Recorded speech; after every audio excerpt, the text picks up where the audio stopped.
Okay, welcome back to Links London, Links London's global headquarters, aka the garage. Today I thought I'd make a catch-up video, an overview of the story so far, because just a few months ago, weeks ago really, Links London was just an idea, a cool idea, and now we're putting together the component parts of an online business and brand, hopefully, and it's starting to become closer to a reality. I have to admit, when it was an idea it was cool, and now it's becoming a reality. It's somewhat scary. The more I do, the more it seems I need to do. So I've put together a list of the pieces of the puzzle we've put together so far, and also I've got plan A and plan B here. So I'll run through the story so far, but if we go back to the very beginning, I'll give you a quick overview of what we plan to do with Links London. So a lot of this is inspired by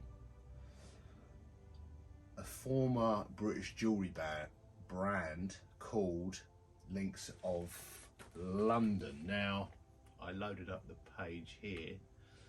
Links of London was a British brand formed in 1989-1990, and according to their wiki page, started in 1990 when a London restaurant owner commissioned fish-shaped cufflinks.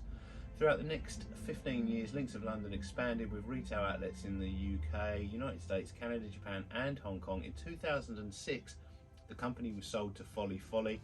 In October 2007, Dukas left. That's the founder, Anushka Dukas left the company. It goes on to say, bankruptcy in March 2019. The brand was experiencing a major financial struggle. 500 jobs were in jeopardy. The company then appointed new creative director with the hopes of turning things around. Unfortunately, things did not go to plan, as the new partner company for Links of London, Folly Folly, was fined €20 million for overstating its revenue by €1 billion. So, yeah, Links of London was founded in 89-90 by a couple, actually, John Ayrton and Anushka Dukas. First of all, selling cufflinks, where the name comes from, Links London. Were expanded into corporate gifts, ultimately expanded into a full jewellery business with retail stores up and down the country. As it says there, in 2006, sold to Folly Folly for about £50 million, I believe, according to reports. Congratulations to them, phenomenal payday. Anushka went on to form an eponymous jewellery brand, which is still going today, which you can find online, called Anushka. Now, where it's unclear, there's a lot of reports online about the rise and fall of Links of London. Now, obviously, as it said there, in 2006, they were sold to Folly Folly for £50 million. It appears behind the scenes, which obviously the Links of London at the time had nothing to do with. Folly Folly was, there were some financial irregularities for many years. It's been reported subsequently. So without those, it's unclear whether they could have been involved in Links of London, full stop, but they were. So in 2019, financial troubles hit Links of London, and they tried to sell it. They tried to restructure it, then they tried to sell it, but it appears people were interested in it, but because of at the time there was fraud allegations against Folly Folly, serious fraud allegations. So nobody was clear whether they were buying it, but if you did buy it, you were bringing on board some financial scrutiny that probably some of the people involved looking at buying it didn't want. They may well have wanted the business at a bargain price, but they did not want, you don't want it. Who does want to buy a serious financial fraud investigation? Not many people. So they couldn't sell it. So it's ultimate. The liquidators tried. They found people interested, but they couldn't. So over the last few years, it's been liquidated, and it appears, it just appears from the outside looking in, that they've slowly sold off bits, and you can find bits of it online. Like this, people have got the liquidated stock. I've even found people selling the packaging, the boxes, earlier this year, the domain name came up for sale, which kind of was one of the major catalysts for this. I'll come back to that on our list. And right now, the IP, the intellectual property's up for grabs. So by the looks of, that's the way it looks. It's done, dissolved, and they're letting it go. But yeah, we'll come back to that in the points. But that business made some cool stuff. So that goes back to our plan. What I thought it would be good to do, and there's two parts to this, plan A and plan B. Now plan A would be, Links of London made some cool stuff over the years. I thought it would be good to get some of it, repair, restore, possibly modify some of it. And I checked vintage, so qualified for being vintage, something needs to be 20 years old or more, and then once you get to 100 years old, you're considered antique. Retro, on the other hand, is if you make something today but in the style of something that would be considered vintage. So you're effectively reproducing vintage. That makes the thing retro. That'll be important in a minute. So I thought we could obtain, repair, restore and resell vintage Links of London stuff, and we don't need anyone's permission to do that. The name Links London is quite close to Links of London. Obviously we're missing the of, but as long as you clarified that, you could overcome any hurdles. But the key point is to buy, repair, restore, resell vintage Links of London stuff, and there's a lot of it out there that needs repair and restoration at this point. We don't need anyone's permission. But for plan B, there's legal processes we need to go through because of the trademarks and intellectual property that the now bankrupt Links of London held. So plan B would be not only to repair and restore Links of London pieces. What we could do here in the global headquarters, some of the most popular pieces and the iconic pieces were relatively simple to make, and we could make them here in the global headquarters. But so we would be remaking vintage Links of London pieces under the brand, the new brand Links London. I'll come back to the why in a moment. So they would be retro, making vintage pieces now, so they're retro. But the key, we've had AI run through all this. The key point here is, and this is me thinking out loud, all of this, a lot of this will change, and as we investigate more and legal things become clearer or apparent, or we get told we can't do things, or we can do things. Yeah, so to make retro pieces, we need the IP, but we don't want to buy Links of London. One, couldn't afford it if I wanted to. Two, although it'd be cool to reboot the brand, we don't want to reboot the debts it amassed. We don't have that kind of money. But also, let's say what we do is very successful somehow, some way, even if it's minor success, we want to be a successor to, not a continuation of, because people will come for that money one day if we appear to be a continuation of the brand, the business. And you can, if we really wanted to, if anyone really wanted to, you could resurrect Links of London now. But I'm pretty confident the sums of money involved are tens of millions of pounds to some of the known creditors in the reports. So they've probably done a runner on shops owing, probably allegedly owing taxes and what were they could be called, business rates, the water, the internet. You know, there's so many people that are involved in it. There's so many, I would imagine there's a lot of what would seem minor debts, but I don't want it. I don't want the. I bet their minor debts are major to most people. The sums of money we're talking. So anyway, we still need the IP. We still have an issue with the IP, because if there are trademarks on the Links of London brands, which appear to be just let go. I'll come back to the domain name, but if they're doing with the IP what they did with the domain, they're done. The liquidators are done. They're done selling off what they perceive to have value. They're letting everything go. That's how it appears, and if that's the case, then we should be able to obtain the IP and not only repair and store, but remake. But under Links London, not Links of London. So that's the plan, the basic outline of the plan. That will change depending on whether we get. I'll come back to the IP at the end. That will depend very much whether we get the trademarks. So the list of progress so far towards that. We needed a headquarters. This is the global headquarters. I've got another building, which I've got another couple of buildings, but I've got another building for Links London, which I'll come back to at the end. But we needed the global headquarters for Links London. This is it. Coffee is number 2. We had a what it here, espresso. That was pretty cool, that was, but it wasn't powerful enough. And I'm going to make a coffee now. We needed coffee. Business is fueled by caffeine. So that was playing up in the first Links London video. It's all about coffee machines. I got this thing. It's phenomenal. It's quite noisy. Bear with me.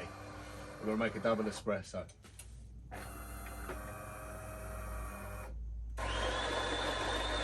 See what I mean about the noise? But it makes it's a very good coffee. It's a very good coffee consistently. So yeah, coffee was, I guess the noise makes theatre.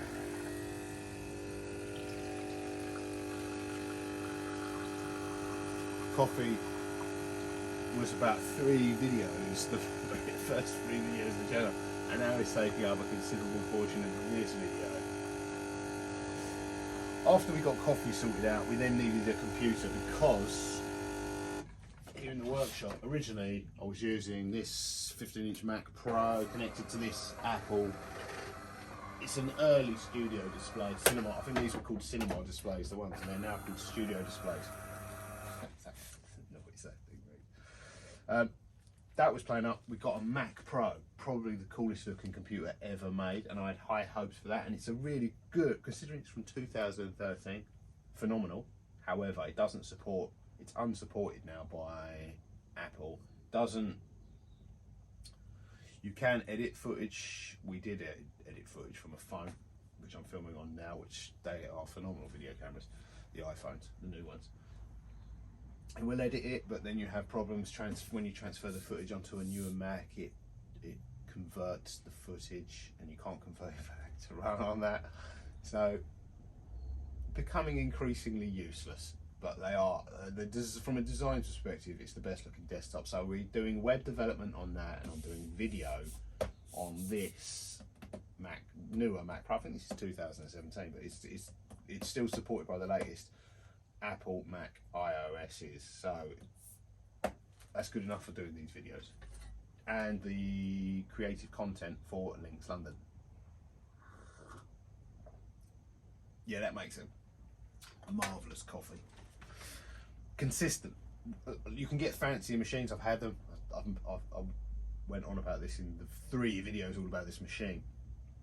You can get fancier, which have the possibility of making better coffees, but they primarily, for me, they ended most of the time with disappointing coffee. That one is consistently good every time. So we got the Mac Pro. We were hoping that would do everything. It's definitely going to do the website development, which is what we'll come to next. We needed a domain, and that was the catalyst for all of this. In May, the Links of London website came up for annual renewal. The liquidators' last report for Links of London was in 27th of December 2023. I'm filming this at the start of October 2024. This video won't come out for months, but So and things will change. But just for context, at the time of me filming this is the start. It's the 4th of October, 2024. The last report was 27th of December, and that was up to the 21st of October. In that statement, they were saying they wanted to end the liquidation bankruptcy process, dissolve the business. It will be done, finished, gone forever, unless we reboot it in some way. So yeah, the plan for them is to dissolve it this year. I can't remember which quarter they said. It might overrun, it might not, it may end early. So the Links of London, their original domain name, expired in May, and they didn't sell it, they just left it. So it expired, and there's about a 90-day grace period. It then goes into a process called back ordering, which we got involved in. So that would have been in about August time. And then it went to auction. It was dropped, back ordered, auctioned. We got involved in the auction. I made a video all about that. Ultimately, it sold for nearly $7,000 US. So yeah, that was something the liquidators just threw away. Been there, $7 grand, done. It went for so much.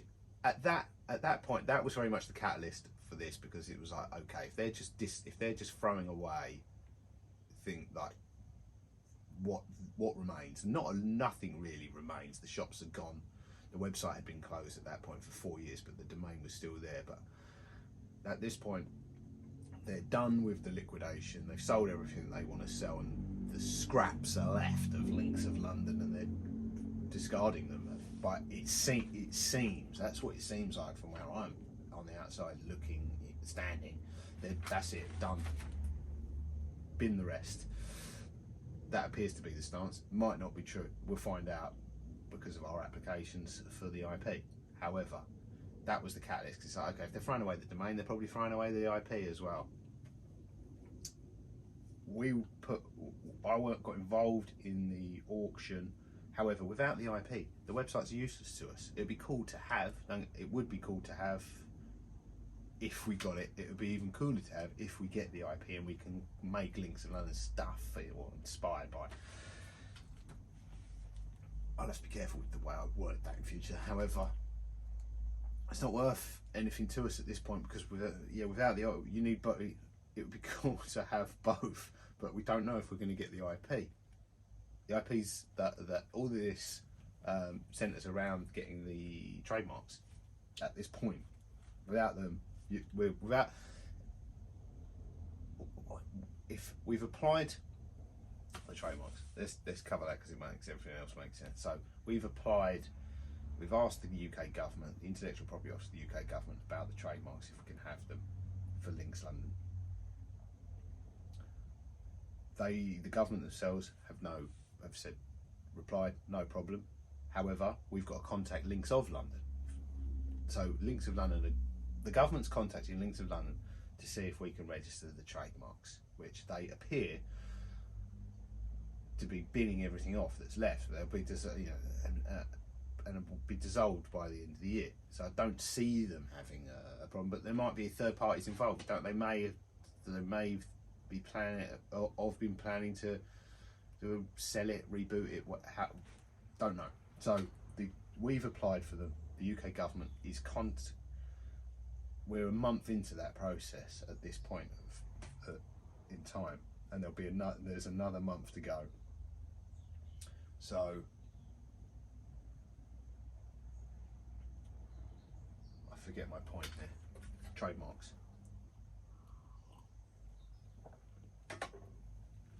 What was that relating to? The domain. Yeah, so if we get there's three possible outcomes from our application to get the trademark so we can remake Links of London stuff. The first outcome is rejection. No. because the government's contacting Links of London to see if we can have it. They've got minimum 2 months to reply to the government. I'm not sure who the government's contacting, but that's what the Intellectual Property Office does. They'll ascertain who owns that IP, and it could be the original owners, but the company's kind of, I guess, being run by the liquidators, so they'll contact the company, but what stage of liquidation that is in, I don't know. Who owns it, whether they've managed to sell it off or plan to sell it off still, in which case it will be a no. Could have gone, even if they have been liquidated, could have even gone to the Crown at this point. They'll figure out, that's for them to figure out. That's what they do. They'll figure out who owns it, contact the owners, see if we can have it. So they could, the only way we find out who actually owns it right now is if we get an objection, a no, or a maybe, but then we'll find out who's objecting. So there could be just a flat out no. If they do say no, they want to use it, that's the end of this. I'm not going to fight them. Good luck to them.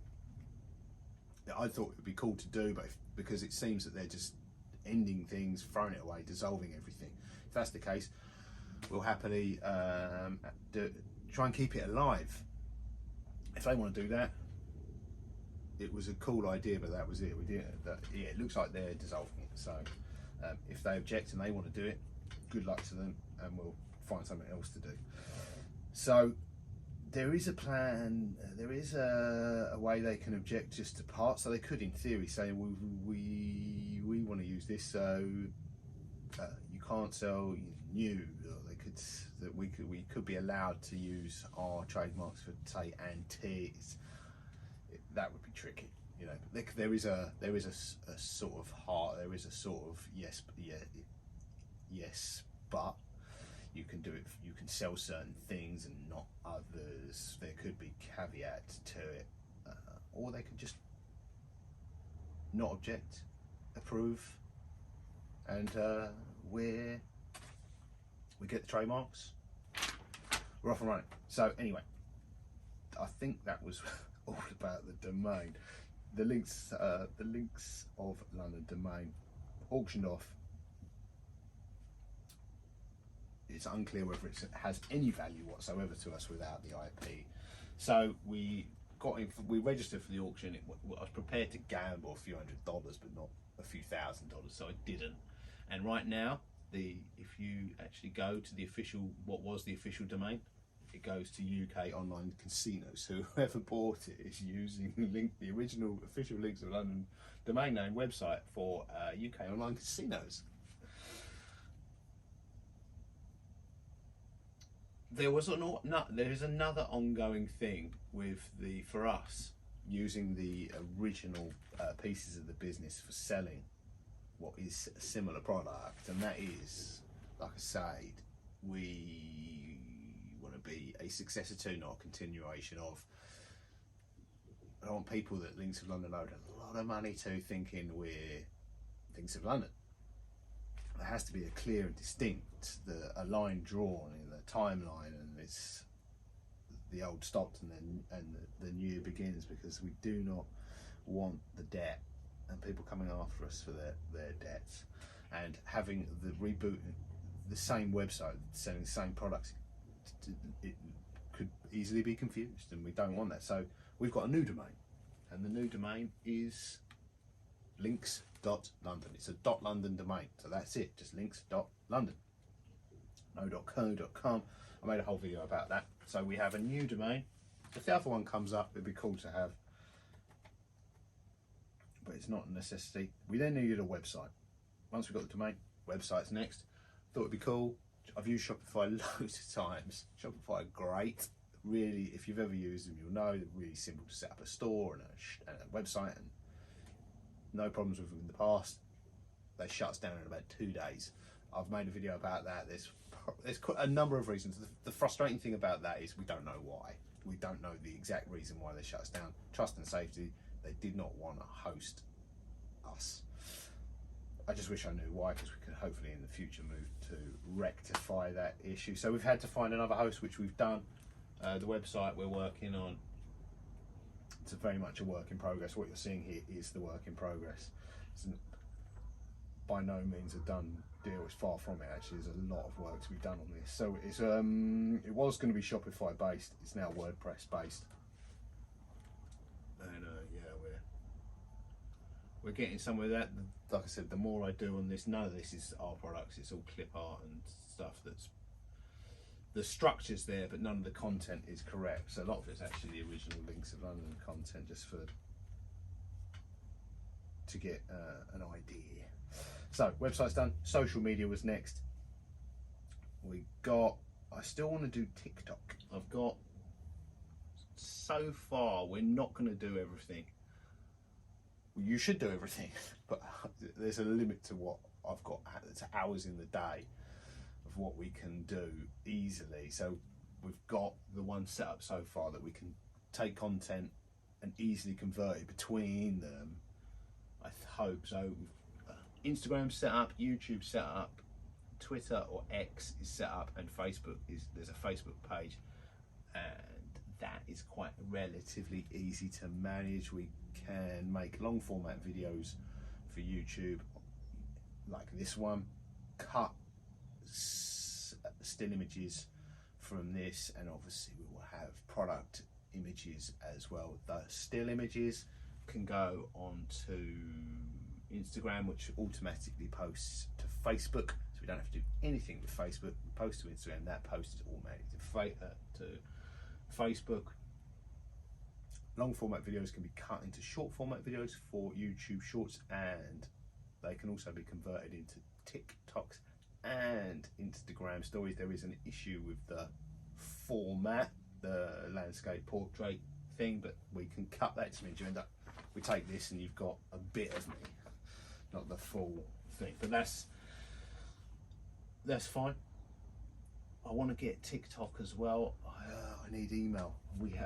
There's a limit to what we can do until we know if we get the IP. If we get the IP, we'll get we'll invest in proper emails. We need another email address to get a TikTok. I think there's ways around it. If we get the IP, we'll get TikTok. If we don't get the IP, it's at this point in time, setting up TikTok is a minor, albeit it's an expense, and we don't. At the minute, all we're doing is putting some sweat equity in. I'm not buying stuff that in case we don't get the IP. So that's social media. Number 7 on this, I've got my MacBook and Office, because this isn't the only location I'm using.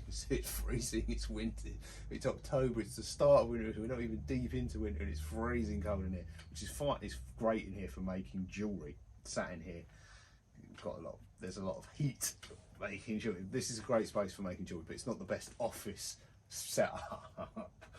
So it gets cold and it gets hot in summer as well. So I've got this MacBook and I've got an office space. When I say I've got an office space, I started working from home in a hybrid way in about 2007. I was office and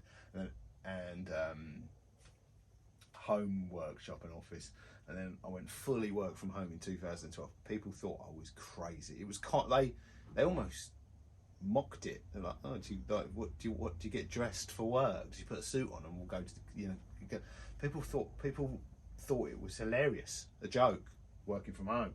Now you try and take it away from them, and it's no joke. The world caught up. The world came on board. That's a long story about whether there's some things you can't be a coal miner and work from home. Other things should probably be a hybrid, and other things should be just work from home. There's nuance to that. You can't cookie cutter that and say everyone should do this. Some can't. Some people cannot work from home. Other people should probably be hybrid, hot desk, and others can purely work from home.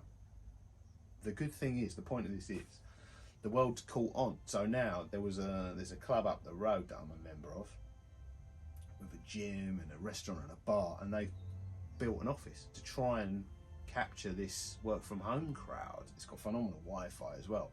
But yeah, when I started, when you turned up, people almost frowned upon you turning up with a laptop. Now they've built a proper office for the work from home crew, and it's got phenomenal Wi-Fi, good lighting.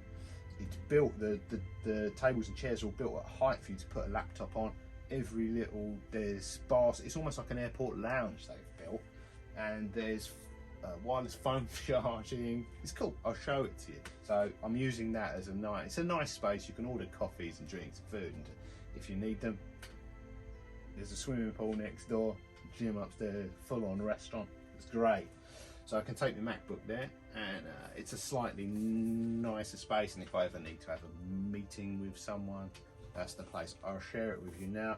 Let's take the MacBook and we're going to edit this video there. So I think that's my list, and that's the story so far.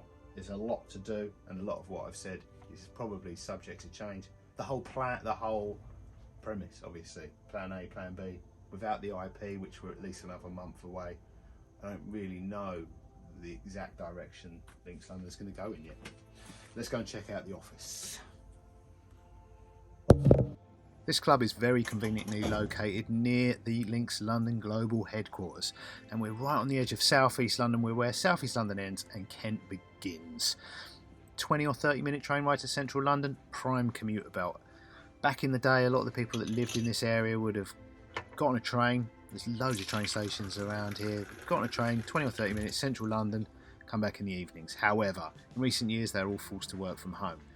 This place was recently refurbished, £6 million refurbished. Now I'm guessing that was signed off a couple of years ago during peak work from home, and they very much designed this to attract the work from home crowd out of their homes and into here to buy fancy coffees and snacks.